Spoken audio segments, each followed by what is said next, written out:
የአሜሪካው ክለብ ኢንተር ሚያሚ የኬፕ ቨርዴውን ብሔራዊ ቡድን ግብ ጠባቂ ቮዚኒያን ለማስፈረም ንግግር መጀመሩን ተሰማ።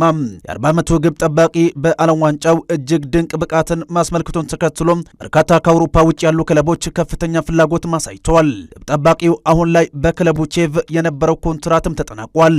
ማርካ እንደዘገበው ከሆነ አርጀንቲና ኬፕ ቨርዴን እጅግ ተፈትና 3-2 ባሸነፈችበት ጨዋታ ሊዮኔል ሜሲ ለቮዚኒያ ከጨዋታው መጠናቀቅ በኋላ ምርጥ ግብ ጠባቂ ነህ ብሎ እንዳሞካሸውም ይታወቃል። ምናልባትም የኢንተር ሚያሚ ከዚሁ የተነሳ ለተጫዋቹ ፍሪሚያ ጥያቄ እያቀረበ እንደሆነም በርካቶች መላምታቸውንም ሰጥተዋል። ቮዚኒያ ከዚህ ውጪም ከወደ ብራዚል ክለቦችም ጥያቄ እንደቀረበለት መረጃውም አካቶታል።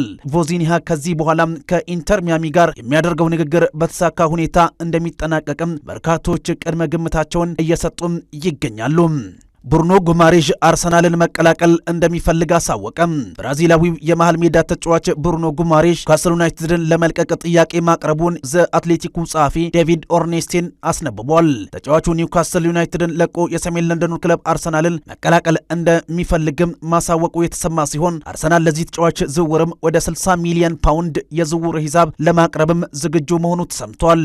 ይሁን እንጂ አሁን ላይ በሁለቱም ክለቦች መካከል እስካሁን ድረስ ድርድር እንዳልተጀመረ የተዘገበ ሲሆን ወደ ማምሻው ግን የወጡት መረጃዎች እንደጠቆሙት ኒውካስል ዩናይትድ በአርሰናል የቀረበለትን የ55 ሚሊዮን ፓውንድ የዝውውር ጥያቄ ውድቅ አድርጓል ተብሏል። ከዛ በኋላም አርሰናል ሌላ የዝውውር ሂሳብ ጥያቄ ወደ 65 ሚሊዮን ፓውንድ የዝውውር ሂሳብ ቢያቀርብም አሁንም እሱም ለሁለተኛ ጊዜ ውድቅ ሆኗልም ተብሏል።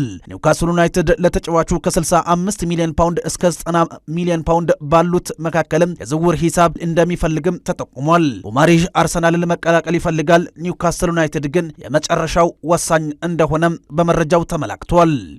ማንቸስተር ዩናይትድ አንድሬ ሳንቶስን ለማስፈረም ከቼልሲ ጋር ስምምነት ላይ መድረሱ ተገለጸ።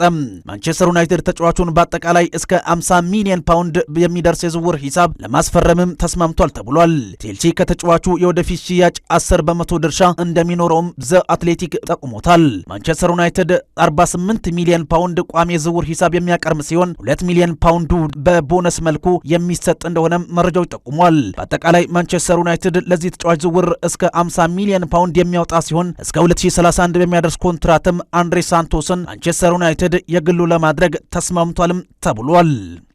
ሮቤርቶ ማርቲኔዝ የስኮትላንድ ብሔራዊ ቡድን አሰልጣኝ ለመሆን በእጩነት ተካተቱ።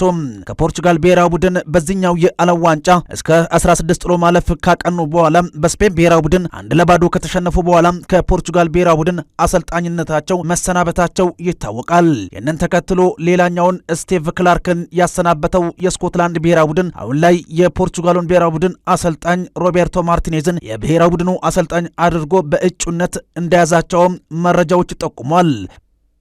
በጉጉት የሚጠበቀው የዓለም ዋንጫ የሩብ ፍጻሜ ጨዋታ ምሽት በሞሮኮና በፈረንሳይ መካከል ይደረጋል። በቦስተን ስቴዲየም የሚደረገው ይህ ጨዋታ የበርካቶችንም ትኩረት ስቧል።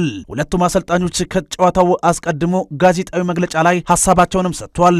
የፈረንሳይ ብሔራዊ ቡድን አሰልጣኝ ዲዲር ዴሻም እንደተናገሩት ከሆነ የሞሮኮ ብሔራዊ ቡድን እጅግ ጠንካራና ጠጣር ነው፣ መጠንቀቅ አለብን የሚልን ማስተያየትም ሰጥቷል። እኛ ጨዋታውን ለማሸነፍ ወደ ሜዳ እንገባለን ካሉ በኋላ ስለ አምስቱም አርጀንቲናዊ ዳኞች ጥያቄ ቀርቦላቸው ለጥያቄውም ምላሹንም ሰጥተዋል። እኛ የምንወዳደረው ከሞሮኮ ጋር ነው፣ ከግለሰቦች አይደለም የምንወዳደረው፣ የምንጫወተው ከሞሮኮ እንጂ ከአርጀንቲና አይደለም ሲሉ አሰልጣኝ ዲዲር ዴሻም አስተያየታቸውንም ሰጥተዋል። በሌላ መልኩም የሞሮኮ ብሔራዊ ቡድን አሰልጣኝ የሆኑት መሐመድ ውሃቢ አስተያየታቸውን እንዲህ ሲሉም ተናግረዋል። እሳቸው እንደተናገሩት ከሆነ ያለንን ሁሉ ለመስጠት እንጥራለን። የሞሮኮ ብሔራዊ ቡድን አሁንም የተሻለ ሁኔታ ላይ ይገኛል። በ2022 የዓለም ዋንጫ ስብስብ ሲነጻ የአሁኑ ስብስባችን በጣም አሪፍ ነው ሲሉም ሐሳባቸውንም ሰጥቷል። ህዝባችን ከጎናችን እንደሚሆንም እናውቃለን የሚልን ሐሳብ መሐመድ ዋሂቢ አስተያየታቸውንም ሰጥቷል። ከዛ ጋር በተያዘም ስለ ጨዋታው ዳኞች የተናገሩት አሰልጣኙ ውሳኔዎች ሚዛናዊና ወጥነት ሊኖራቸው ይገባል፣ በውድድሩ ያሉ ዳኞች ከፍ ያሉ ናቸው በማለትም ተናግረዋል።